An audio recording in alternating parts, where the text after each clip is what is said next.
Ժողովուրդ օրաթերթը գրում է. արդեն 4 տարի վարչապետի աշխատակազմի ղեկավարի պաշտոնը զբաղեցնող Արայիկ Հարությունյանը 2018 թվականից ի վեր, երբ քայլելով ցուպը ձեռքին հասավ Երևան, աստիճանաբար տանտեր դարձավ, երբ ձեռք բերեց իրեն պատկանող մի քանի անշարժ գույք։ Նա այն ՔՊԱ-ականների շարքից է, ովքեր տանտեր դարձան Թավշյա հեղափոխությունից հետո։ 2022 թվականին Արայիկ Հարությունյանը միասյան սեփականության փողամաս է գնել, որը հայտարարագրել է 2024 թվականի եկամուտների, անշարժ գույքի, ծախսերի և շահերի տարեկան հայտարարագրում։ Նախորդ տարի այս հողամասին Հարությունյանն ավելացրել է ևս մեկը, գնելով հողամոս Տավուշի մարզի Իջևան համայնքում 1.215 միլիոն արժողությամբ։ Բացի հողամասից, Հարությունյանը գնել է նաև բնակարան Ջերմուկ Գրուպ ՓԲ-ից, որն արժեցել է 36 միլիոն 223 դրամ։ Ընդհանուր հաշվով տարեվերջի դրությամբ Արայիկ Հարությունյանն ունի հայտարարագրված 3 անշարժ գույք։ Նա որևէ տրանսպորտային միջոց չի հայտարարագրել։ Հարությունյանի բանկային հաշիվների մնացորդը կազմել է գրեթե 11.5 միլիոն դրամ,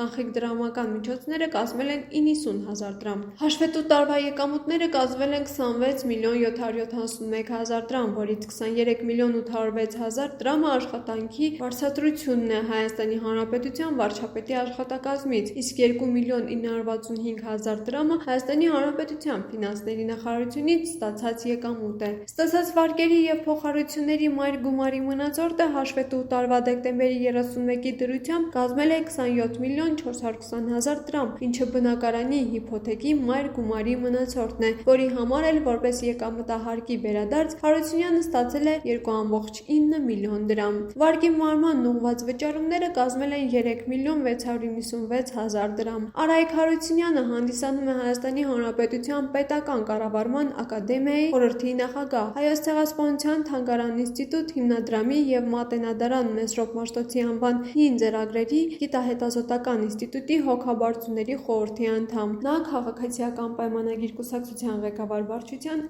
անդամ է։